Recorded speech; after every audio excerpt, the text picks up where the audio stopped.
Oh.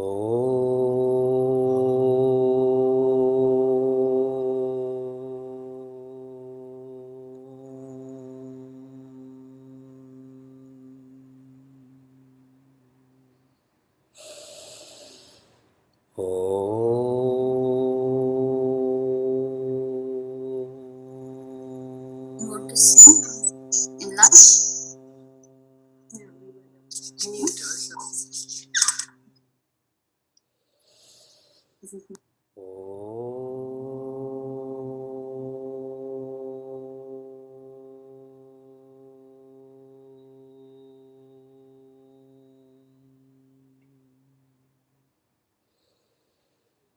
Om Vakratunda Mahakaya Suryakoti Samaprabha Nirvignam Kuru Me Deva Sarvakaryeshu Sarvada Saraswati Namastubhyam Varade Kamarupini Vidyarambham Karishyami Siddhir Bhavatu Me Sada Gurur Brahma Gurur Vishnu Gurur Devo Maheshwaraha Gurudeva Param Brahma Tasmai Shri Gurave Namaha.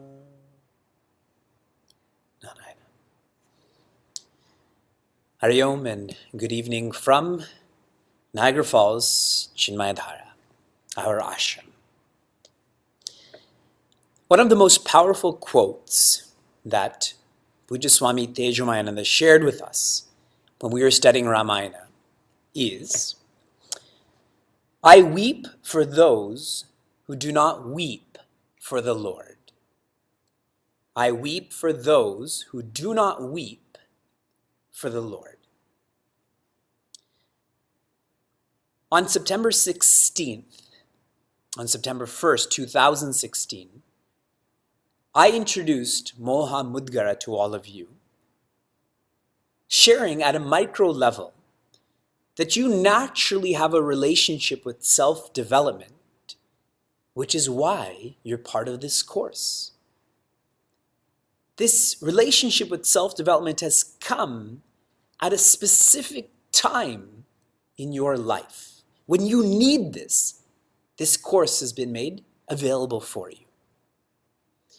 And at a macro level, I shared in that opening class that we had, this is because Bhagwan is our protector.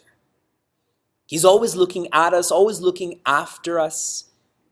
And this is how he's doing this, by again, making you ready for this course and making this course ready for you. Every shloka of Bhaja Govindam is encouraging us to intensify our love for Bhagwan, our devotion to the divine. And this evening, we take up that last shloka, that last message of Acharya Shankara. And to understand this completing message, we have to understand all of the 30 prior shlokas.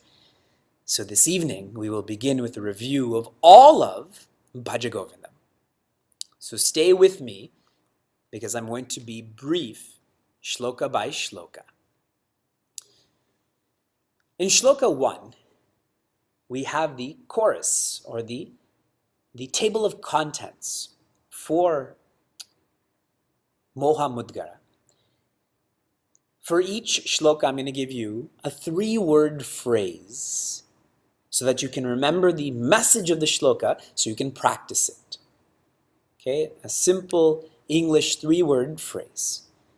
And for shloka 1, it is use the intellect. Use the intellect. Because Acharya Shankara is saying we're mudhamate, that we're following the mind when we need to follow the intellect. So use the intellect. He talks about education, how real education is not about the mind, it's about the intellect. In shloka 2, Acharya Shankara elaborates on our relationship with wealth, that we believe we can find contentment from wealth. And he's saying, that's mudha, that's foolish. The summary for Shloka 2 is share your wealth. Share your wealth. Because hoarding wealth will cause more weakness. Sharing wealth brings more completion, more contentment. In Shloka 3, Acharya Shankara highlights our relationship with the body, with attraction, with lust. And here he says, think again and again about what this body is. The summary of Shloka 3 is, the body is dying. The body is dying. We started on September 1st. It's now April 27th. We are all 8 months closer towards that complete death of the body. But we're being saved from the fear of death. In Shloka 4, Acharya Shankara describes living to be like a drop of water on a lotus.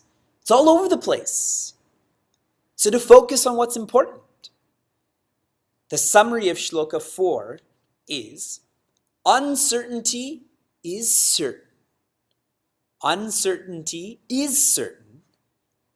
So knowing that, make your life more meaningful.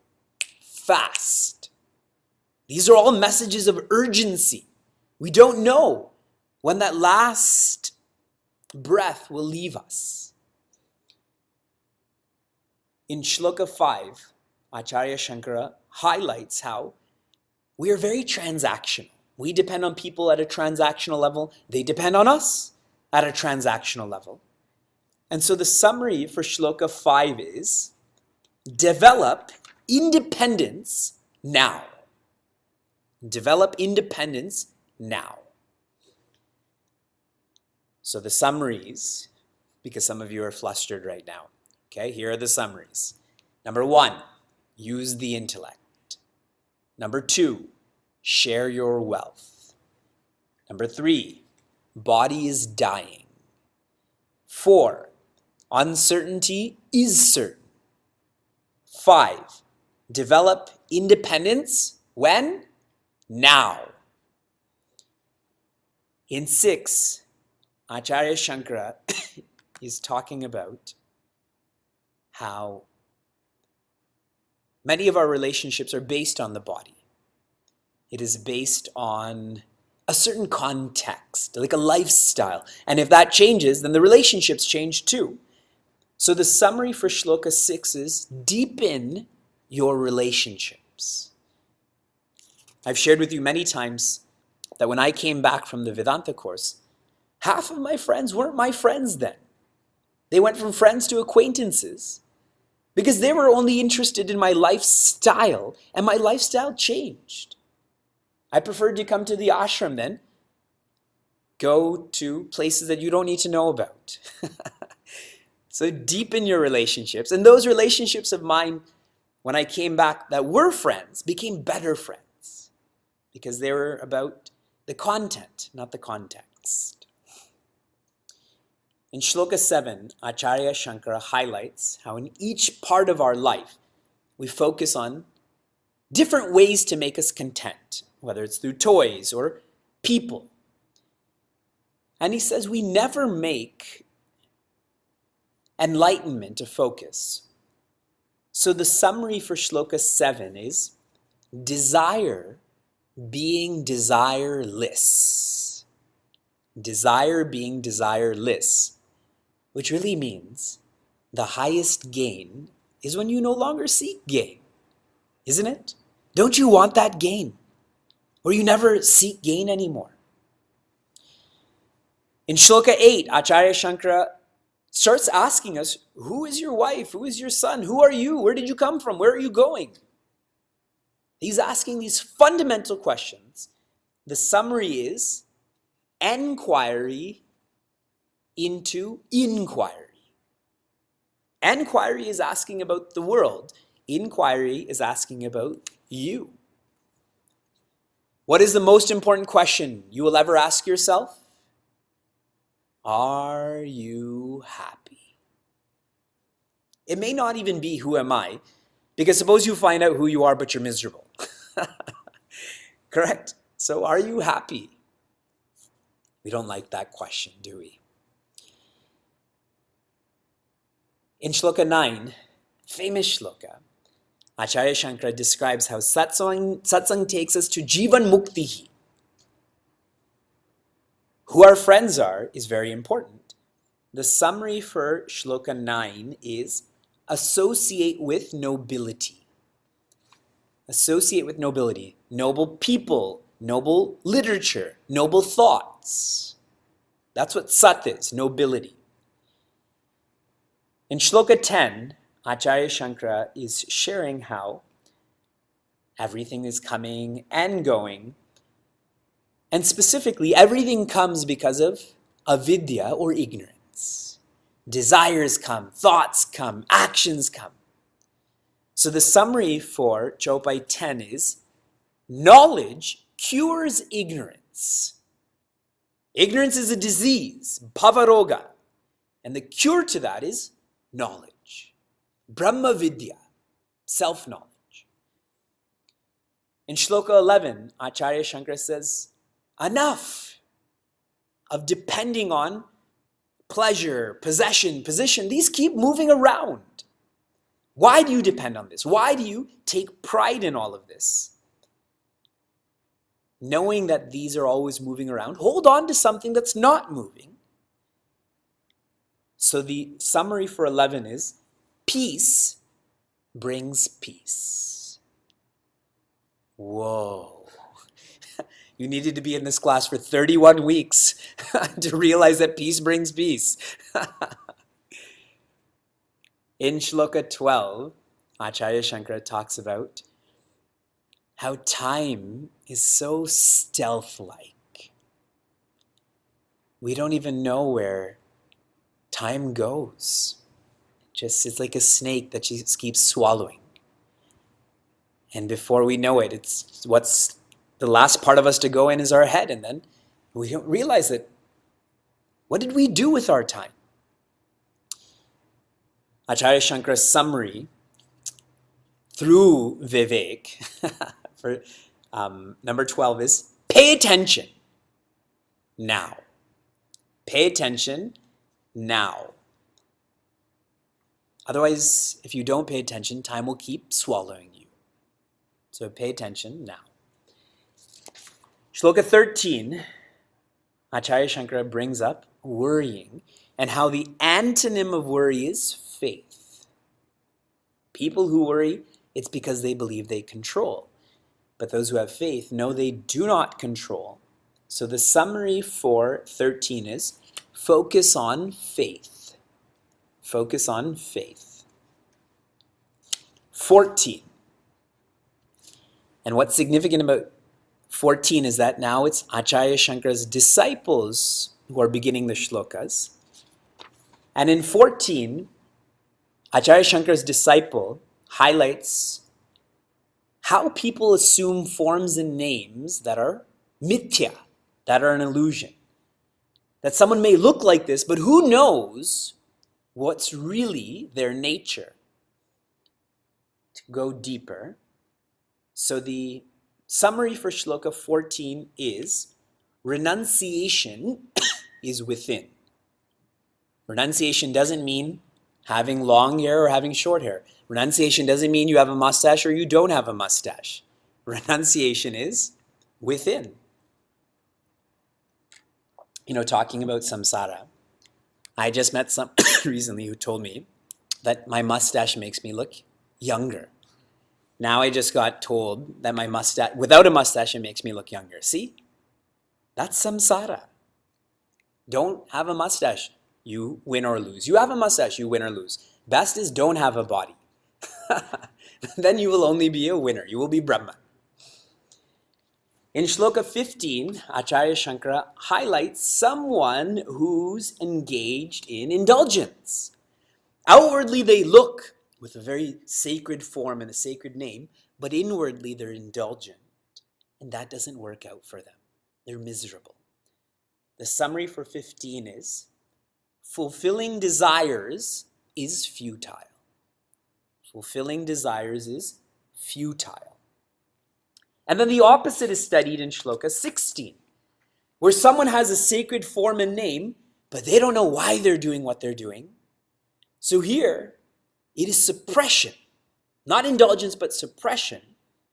The summary for 16 is, denying desires is futile. Denying desires is futile. You can't just engage in fulfilling or denial. There has to be knowledge with this to be able to grow out of desires. That's called sublimation. In Shloka 17, Acharya Shankara brings this to our attention, his disciples do, that we may go to the Ganga, we may do Dhanam, we may do Puja, we may do Japa, we may come to these classes.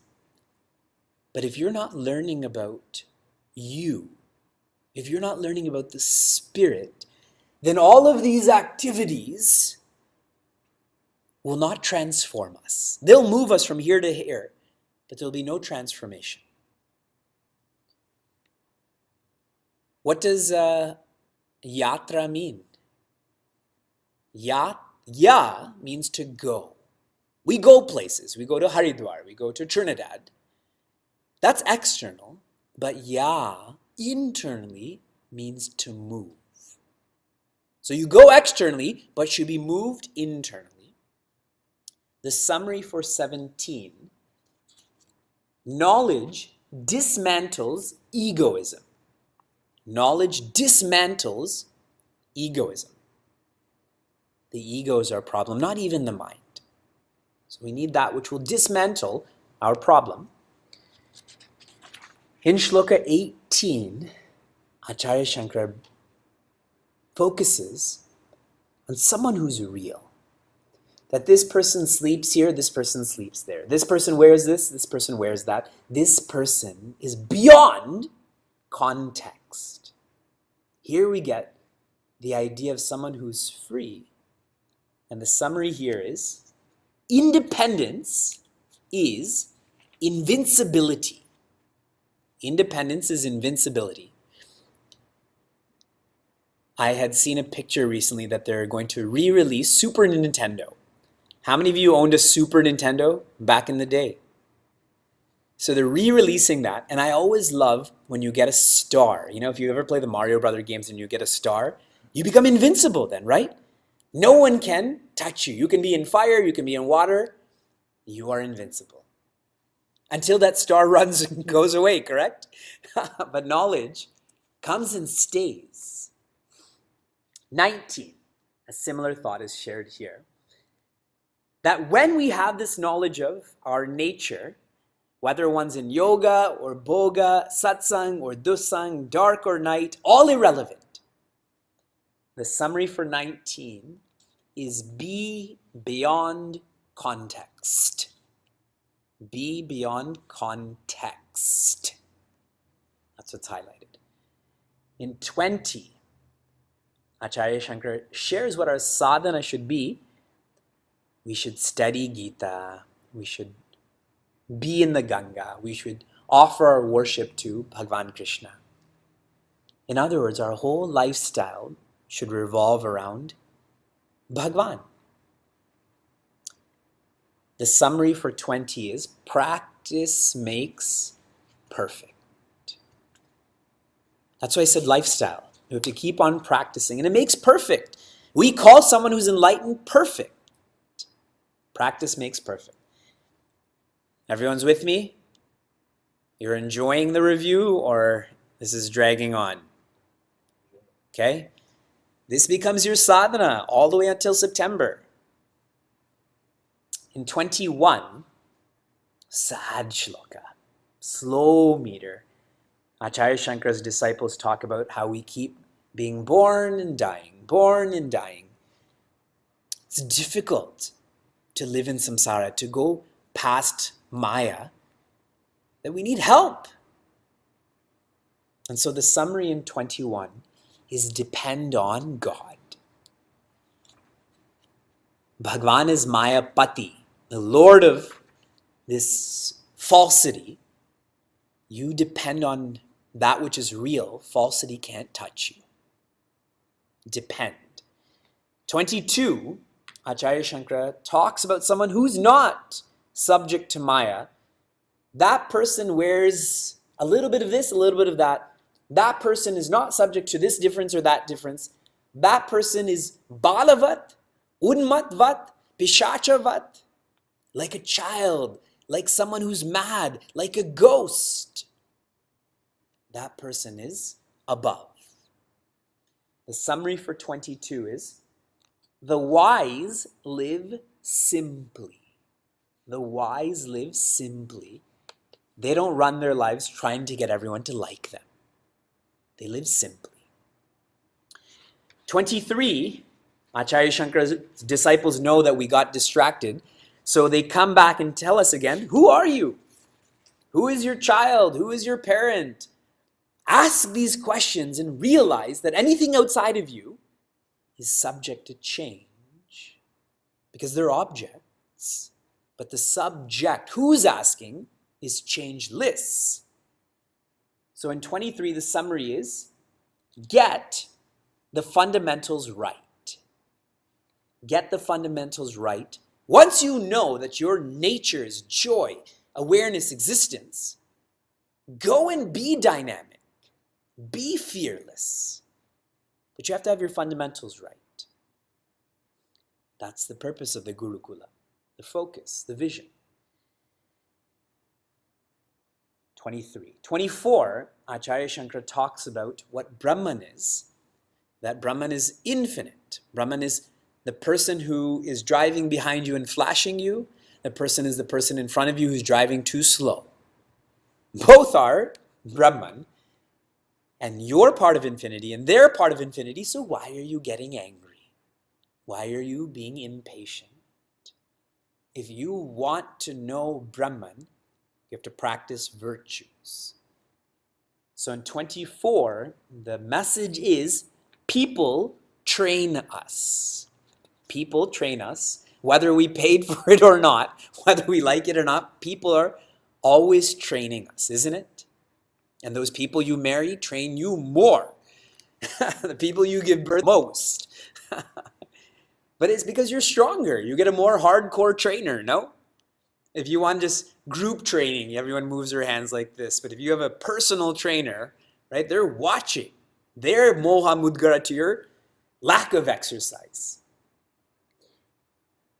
Similar thought in Shloka 25, where Acharya Shankara says, don't waste your energy trying to dislike people, trying to like people. It's called Facebook depression. When you post every picture of what you're doing, every meal that you cook, if you're going to post about wise people. Post pictures of great people.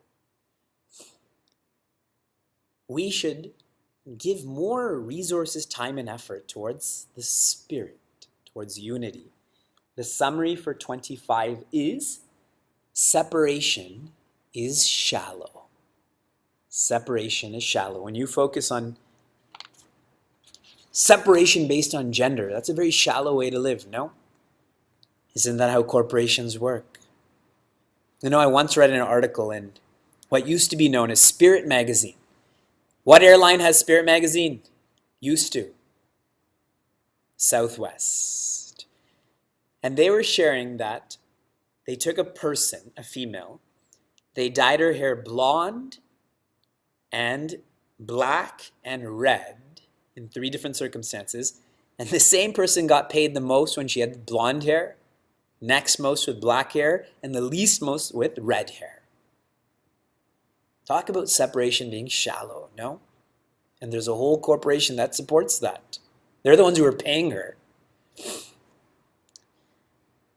In 26, Acharya Shankara is saying, vices take us away from virtues, and without virtues, you can never have knowledge. The summary for 26 is, vices are hell. When you are worried about not being prepared for a speech, for a presentation, you're in hell. And you're not ready for a class. I think you're in hell. I know I certainly am when I'm not ready for class.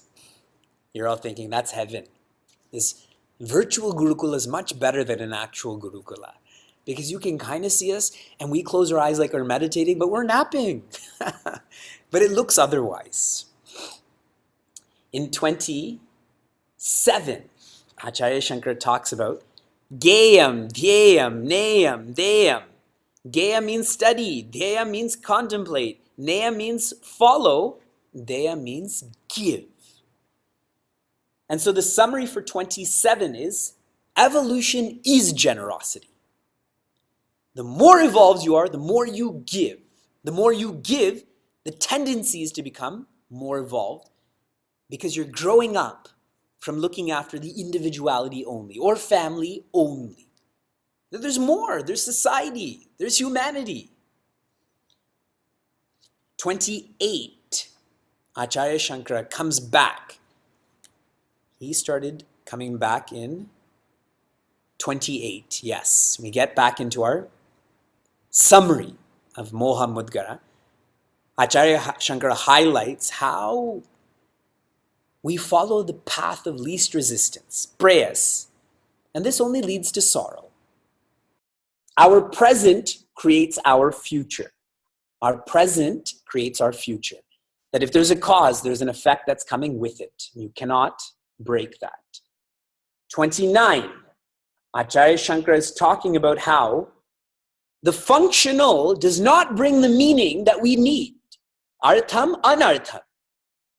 Pleasure, possession, position does not bring peace. They're functional. We need the fundamental.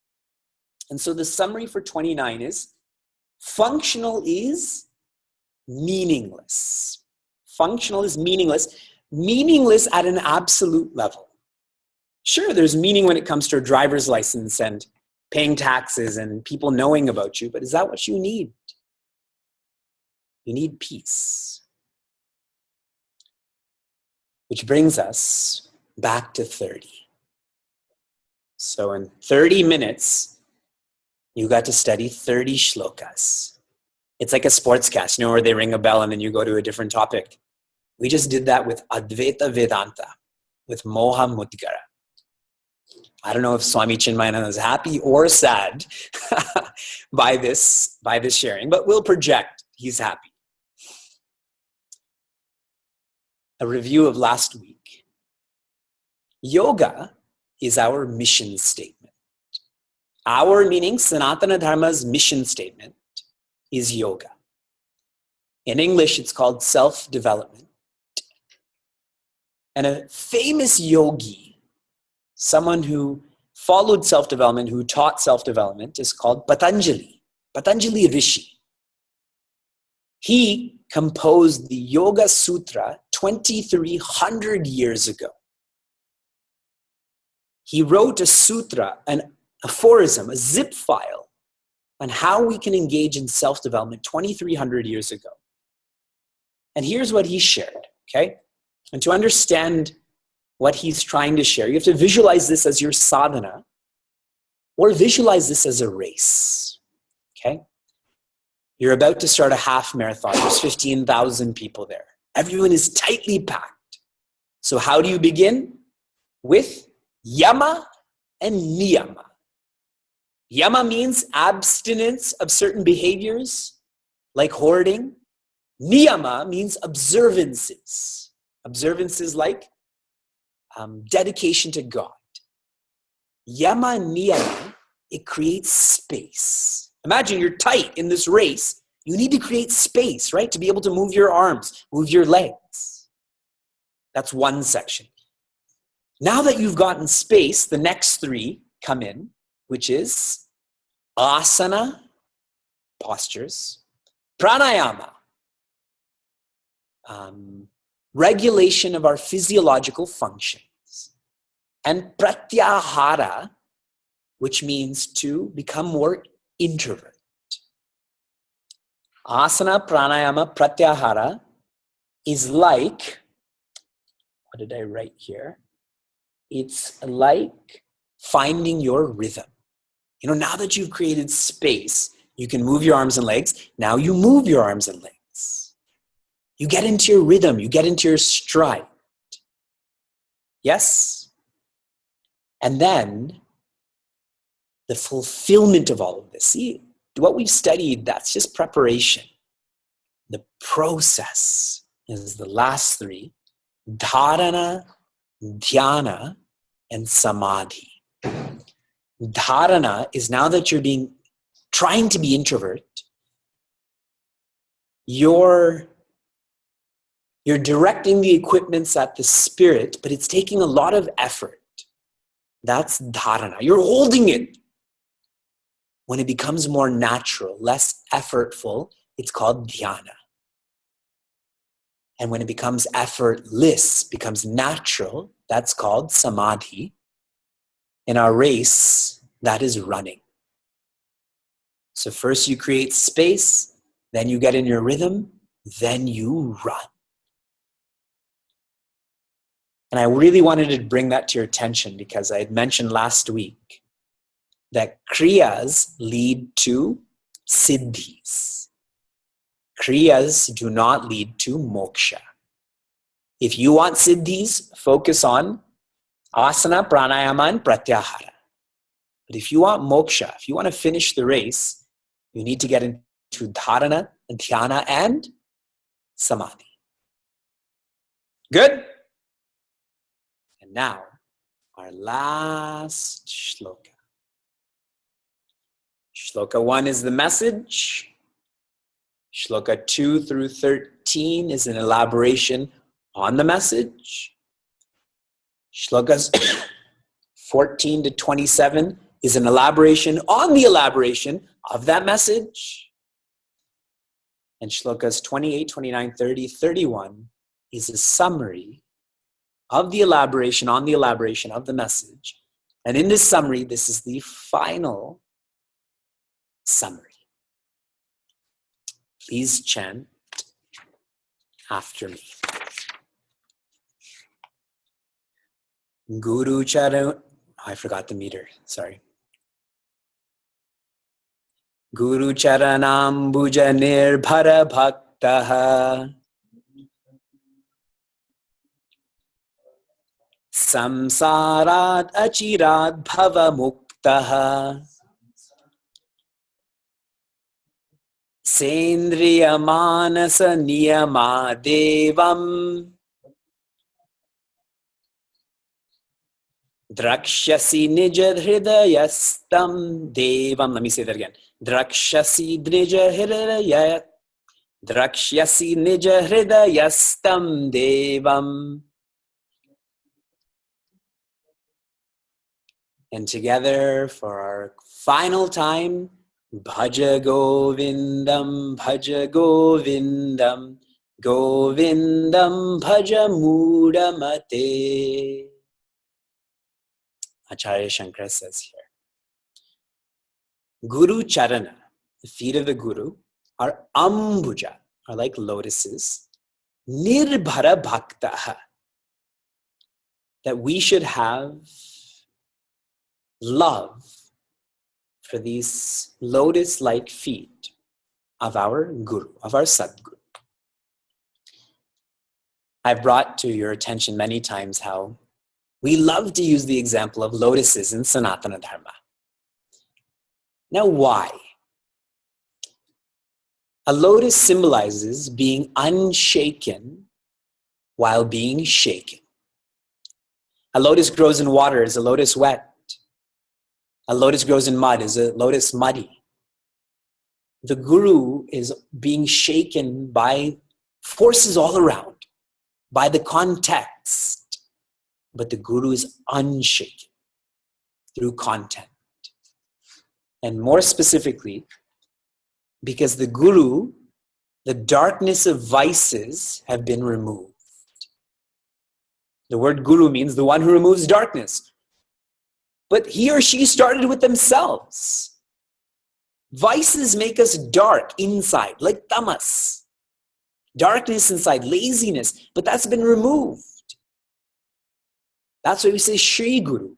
The Guru doesn't have vices, the Guru has virtues. Nirbhara bhaktaha. Bhaktaha means devotee. Nirbhara bhaktaha. When you put that qualifying word, nirbhara, we go from devotee to disciple.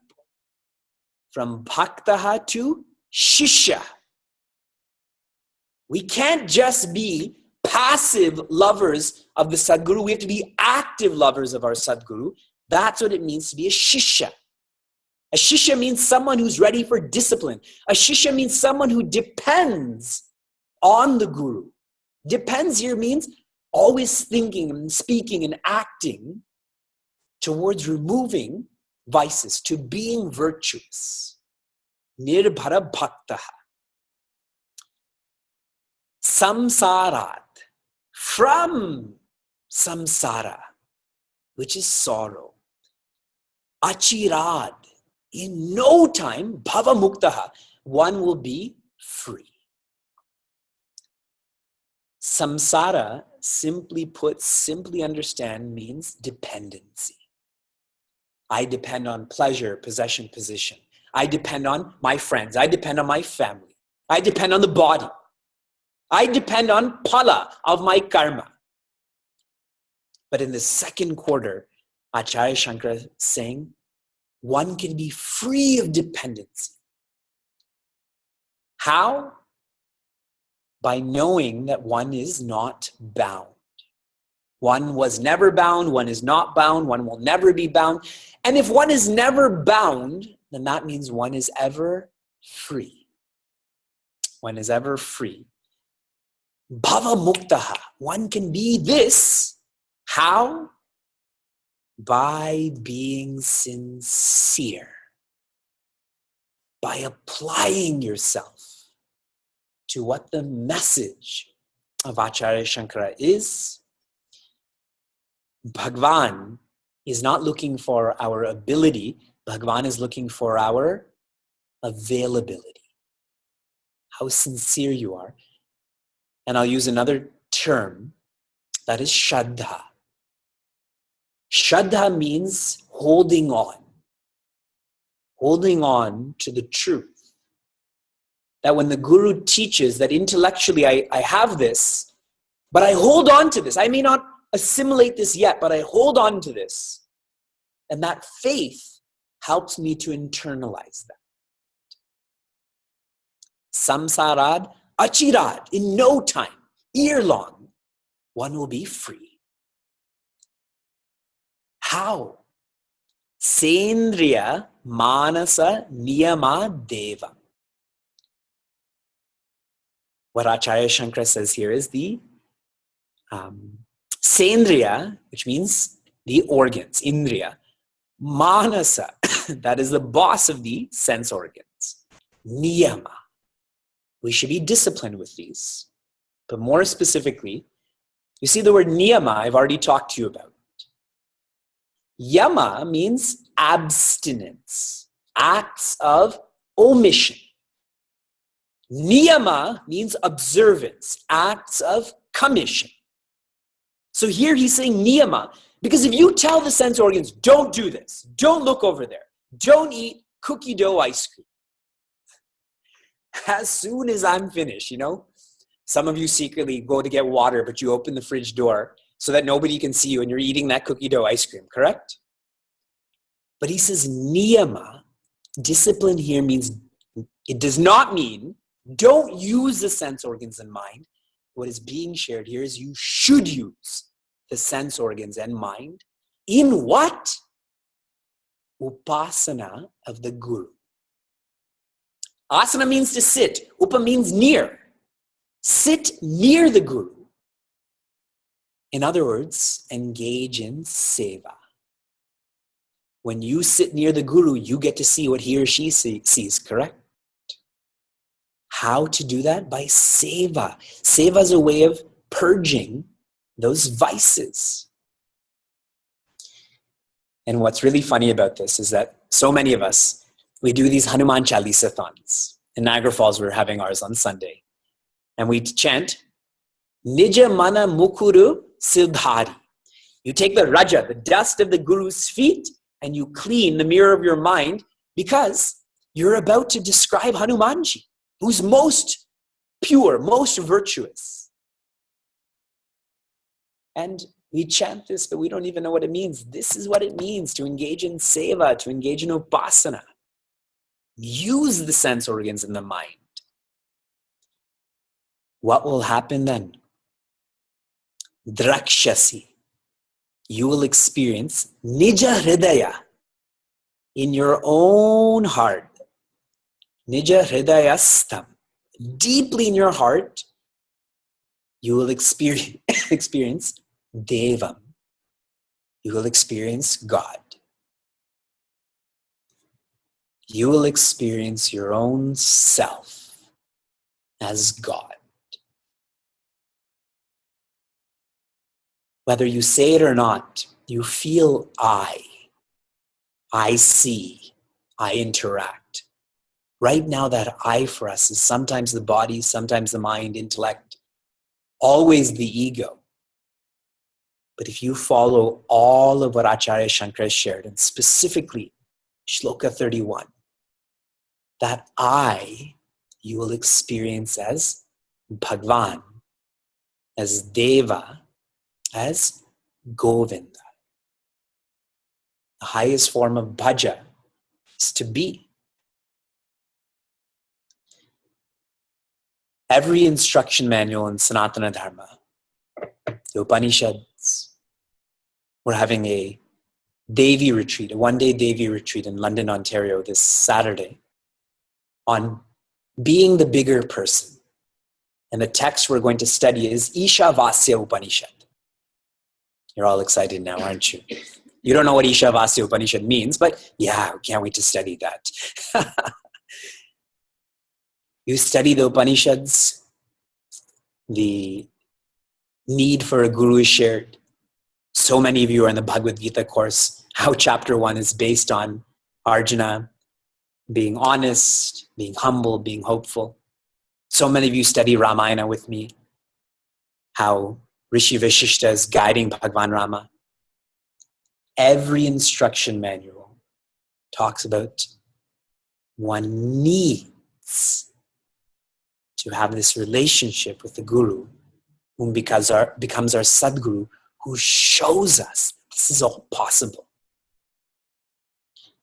And suddenly, Acharya Shankara here is remembering his own Sadguru, whose name is Govinda Pada. Bhaja Govindam, no? Govinda can mean Bhagavan Krishna as we studied, but Govinda can also mean his own Guru. And if you study any of Govinda Pada's writings, who does he always remember? Gauda Pada, his Guru. That's why I've shared many times, you cannot be part of a Guru Shishya Parampara where the person who began is independent, is freelance. It was broken away from their Sadguru. All of that strength that is tuned into from Bhagwan is dissipated. This is Acharya Shankara's final message to all of us.